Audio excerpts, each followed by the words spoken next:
Privileges that we had in America that we don't quite have in China. I got this question about whether I would feel out of place if I went back to the United States. The answer is unequivocally, absolutely. America to me is the most narcissistic and toxic ex-girlfriend I've ever had. Being from America and now living in China is like going from an abusive relationship to your first healthy relationship. Like, guys, you will never guess where we are. We're in China! We all have dreams and aspirations, and sometimes those dreams can be shattered for various reasons. And one of those reasons could also include the country you live in. Is your country really offering an opportunity for you to dream again? Or are you done dreaming? Are you still chasing your dreams, or are they made even much more difficult than you could imagine? So in this compilation, we are going to look into the journey of the people who didn't let the situation of their countries dictate whether they should be happy or not in their lives. So they decided to settle in China, and we are going to look at ways in which they were able to settle. What changed, what was, what is. Here, like the video for recommendation, and let's dive in. Thank you for being here.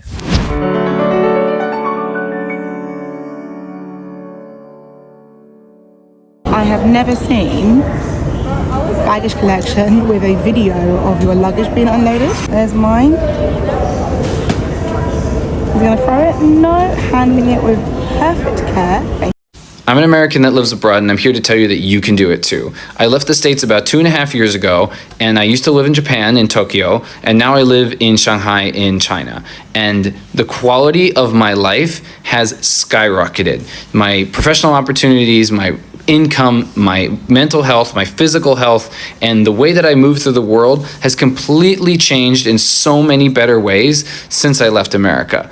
America's in a really tough spot right now, as we know, and it's not looking good. As a lot of people are starting to research and learn more and travel more, they're starting to realize the way that people live in other countries. In Japan, in China, in a lot of places in Asia, in Europe, in South America. There are hundreds of millions of people living better lives than you currently are in America, and it's really hard to hear that, but it's true. And I am somebody that has actually made the jump and gone to another place, got rid of all my stuff in America, decided that I probably aren't going back, and it was the best decision I ever made. So you may think that it's difficult and impossible. It is not. Anything that is worth it is challenging, but this can be the most consequential decision that you ever make in your life. And so many people all over the world have left America and have built beautiful, healthy, happy lives in so many other places.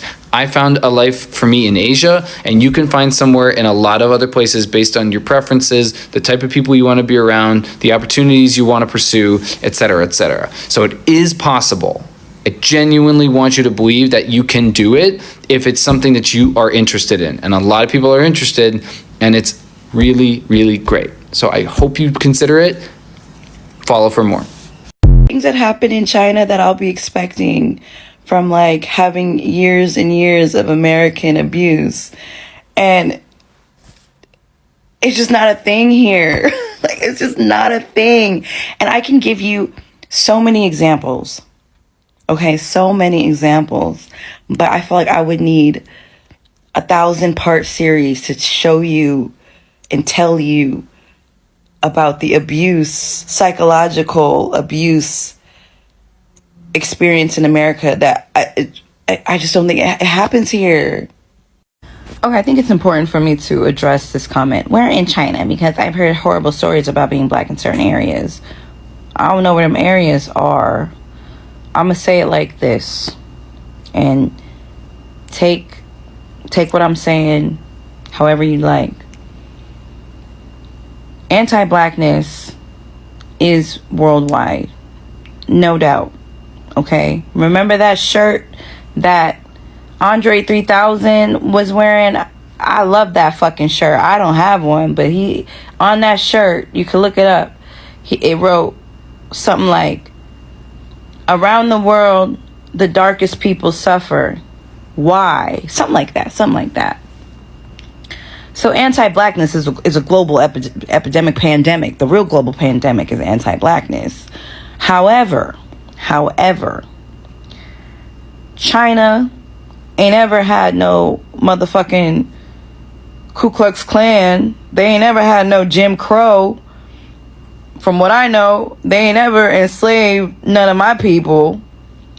I don't know nothing about it. Now, are there ignorant people? Welcome to Earth.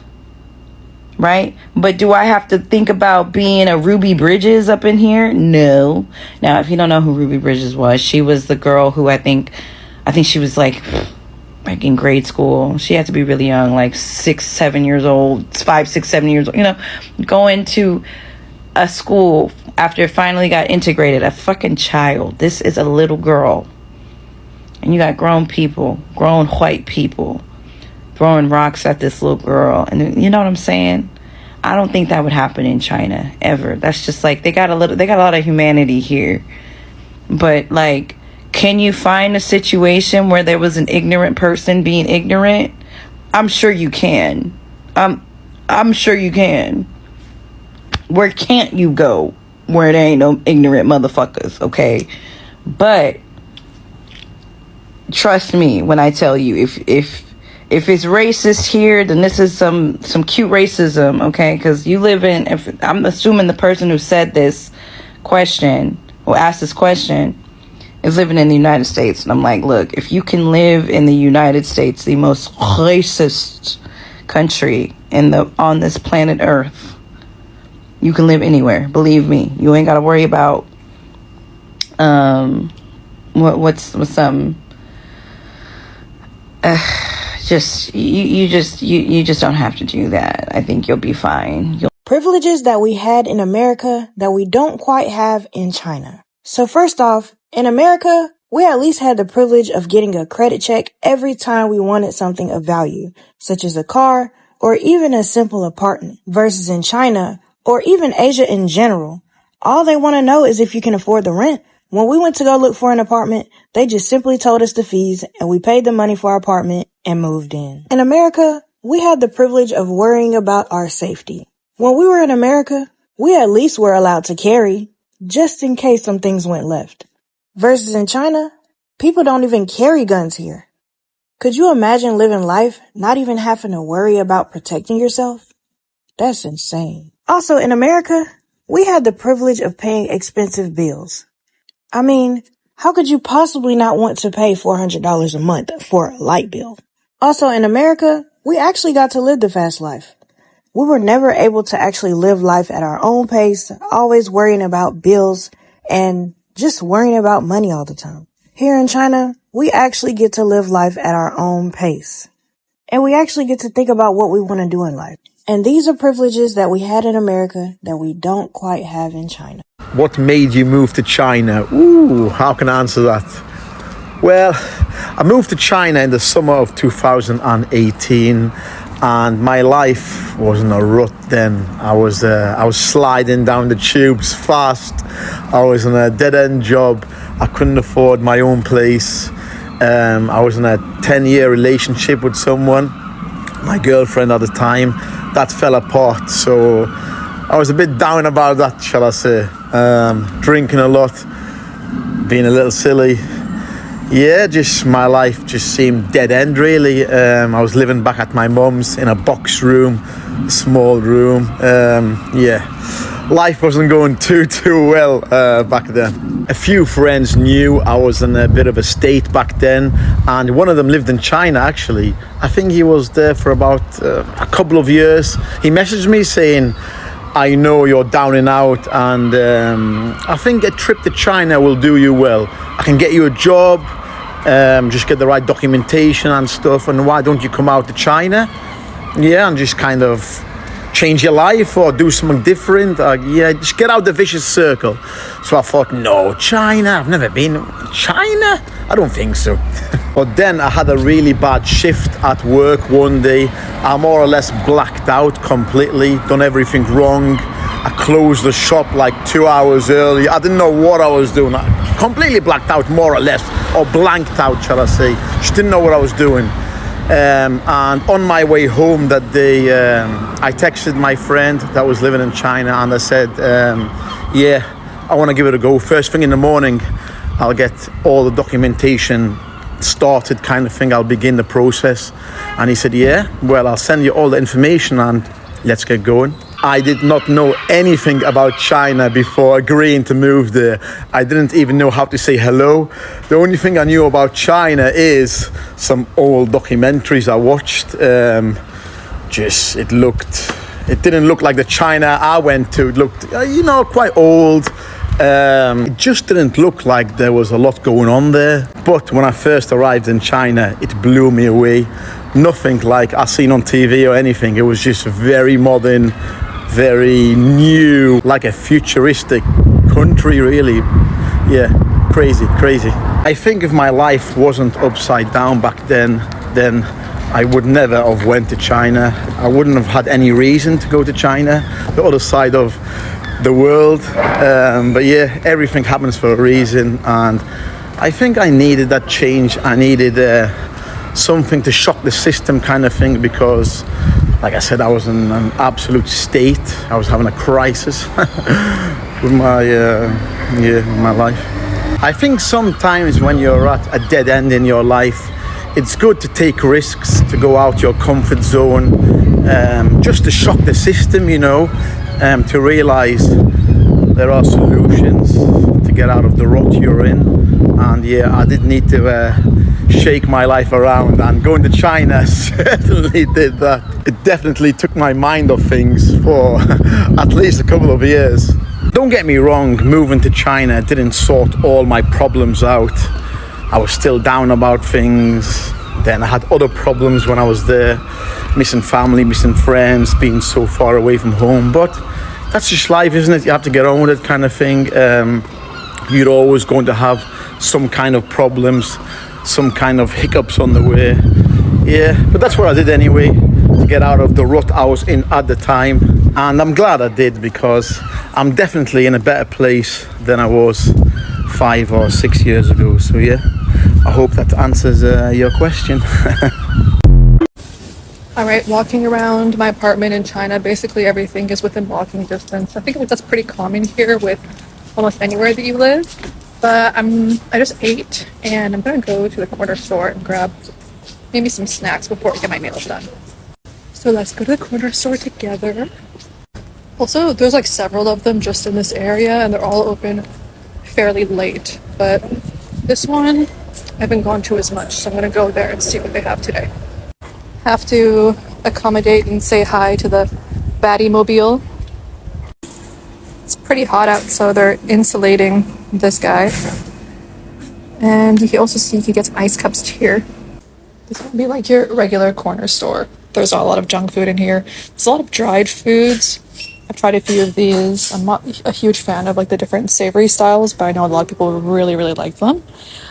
You'll also get a lot of different nuts, like, there's some foreign foods in particular. If you look at, the Lay's, the Lay's flavors, like the kimchi here, spicy crayfish, Texas barbecue flavor, Mexican chicken tomato flavor, cucumber flavor, which seems to be fairly common. I've seen a few of these. Wasabi, passed by this so many times, and I have no words. These are some like little candies. I got these last time, and I got these, and they're pretty good. Basically, nothing here is as sweet as anything you would have back in the West. A lot of different organized snacks and cookies. And of course, there's always a Kurumi themed snack or something. I really just want some iced tea though. You can even buy different alcohol here. It's all pretty cheap, honestly. It's between like $1.50 to $3 for most of these tall cans. And they really do have like a lot of different essentials that you would need. And of course, the main difference you'll find here with all the convenience stores is that they're very clean. I have to acknowledge that I love how so many businesses here, regardless of what kind of business it is, they always have plants outside. I've secured the juice, and I'm just gonna go and sit in the little like park behind the apartment area and drink this, take my break, get some sun before it gets too hot. And then I'm gonna go get my nails done. This is my daily routine living in Chengdu, China as a Brit. Firstly, I start every day by writing in my Chinese diary what I did the day before. I do this because I feel it helps me learn new vocab and get to practice my writing skills. I then took a short walk to my local climbing gym. Luckily, I was the only one there for the whole time.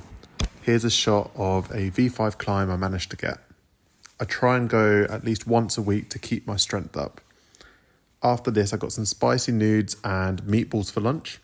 Went to the Hema supermarket where we're members, which means that one day a week we get 12% off anything.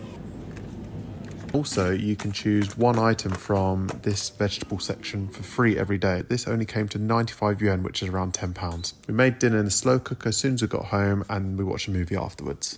Do it, bestie. Make it your priority. Moving back to China has been the best thing that I've done in a long time. It was a decision that took a lot of consideration, of which I don't even feel that safe to disclose, precisely because the situation had gotten this extreme in the West. I've always said history unlearned is history that's bound to repeat itself. There are so many people who aren't aware of what happened to Japanese Americans and the internment camp during World War II. Delving into details of what happened, keeping close eye on which countries are allying with whom, how intentional they are about worsening and escalating international relations that could be solved diplomatically, and how they have always treated civilians from those assumed enemy states, historically and consistently. Heck, we don't even need to look that far back. There are certain aggressive laws that's being passed right now in the US that is stopping Chinese immigrants from buying properties. To me, I can only imagining it getting worse and worse, and I'm just not about that life to wait around and find out. So honestly, make a long-term plan. Even if you can't do it right now, it's well worth having that second option or a backup plan when things really heat up. Can you believe it?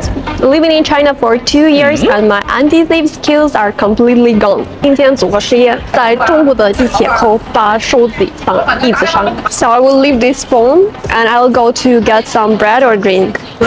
I put it here.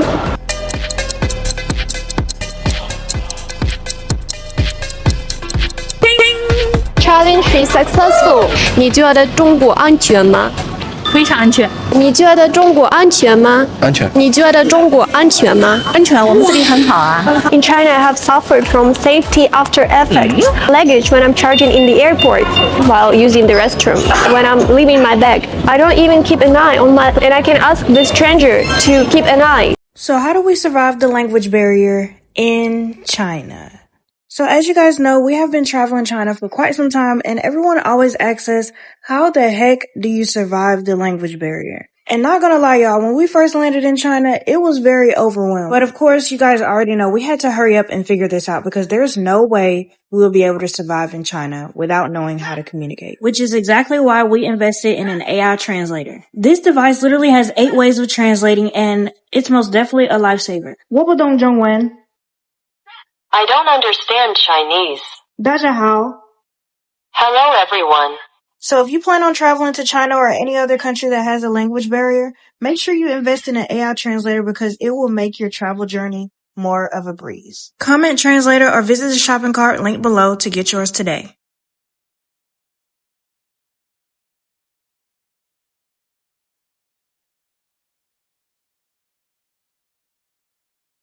This is my daily routine living in Chengdu, China as a Brit. Firstly, I start every day by writing in my Chinese diary what I did the day before. I do this because I feel it helps me learn new vocab and get to practice my writing skills. I then took a short walk to my local climbing gym. Luckily, I was the only one there for the whole time. Here's a shot of a V5 climb I managed to get. I try and go at least once a week to keep my strength up. After this, I got some spicy nudes and meatballs for lunch. Went to the Hema supermarket where we're members, which means that one day a week we get 12% off anything. Also, you can choose one item from this vegetable section for free every day. This only came to 95 yuan, which is around £10. We made dinner in the slow cooker as soon as we got home, and we watched a movie afterwards. Evening from Shanghai. So I got this question about whether I would feel out of place if I went back to the United States. The answer is unequivocally absolutely. America to me is the most narcissistic and toxic ex-girlfriend I've ever had. My body was poisoned, I felt totally gaslighted about my identity, the value system, just generally felt abused all the time. That you're working for not a lot of money, you're not provided any health care, you give so much to it because you believe in it. If you just love her enough, she'll love you back. Anybody who has ever been in a toxic relationship, that's not true. When you leave a toxic relationship, I swear you will never go back. You wake up to the way that life should and can be. What are you going to do? Go back? I've adopted so many different ideals from around the world. Quality of life and quality of food, how I take care of my body, respect other people, how I expect society to support me. You can't go back at a certain point. When I have gone back to America, I feel totally out of place. Like I know these secrets that nobody else knows. You can't unknow. When you move abroad, really adjust your lifestyle to be something better than you had before. It's really hard to go back. And I'm sure there's people that have experienced this when they've lived in other places and then gone back to America. You're just like, what? I used to live like this? No. Not going back. You shouldn't either. Y'all, one thing I learned in China, even on a hot day, I'm still drinking tea. Hot tea, not cold tea. Hey guys, this is after 1 month living in China. I feel like I'm Chinese, like real. It's very hot in here in Shenzhen, so yeah, gotta be prepared. Okay, see you, take care. 5 little details in China that I really appreciate as an American. Number 1, a visual timer on traffic lights. This eliminates impatient prediction and needless frustration. Number 2, power bank stations. They're available almost anywhere and are extremely convenient. In America, this wouldn't be functional as people would certainly steal these. Number 3, delivery stations are open 24/7. You can walk in at 3 a.m. to grab your package if you really wanted to. This would be a hotspot for crime in America, but in China no one dares to commit theft. Number 4, every vendor, even street food, accepts payment via QR code. Even if you're in some random village, you're still able to complete digital transactions using your phone. And number 5, free water at airports and train stations. Considering how lucrative concessionary items are at airports, I would say this is a generous addition. Let me know in the comments, what do you think I missed? What's it like living in China as a foreigner? I really like China for the opportunities, but I don't see myself living my whole life here. Why not want to stay in China? It's very difficult for foreigners to settle permanently in China. Like, you're not accepted fully. Even if I married Chinese, and no offense, I don't want to marry Chinese either. You can really make your life here, but it's actually not your home. You can't settle here. You can't get like a green card in the way that you could in like Canada or something like that. You still need to renew your visa regularly. Pros, many opportunities to make money. So it's very safe. That's a very crucial thing. You can even leave your door unlocked in China. The cons I already mentioned, you can't settle here. Sometimes, of course, even if your Chinese is good, there's still like misunderstandings sometimes, that type of thing, I've been in China for about 9 years now. It's ups and downs. Like at the beginning, it's a very, experience, but then later it just becomes like your normal life.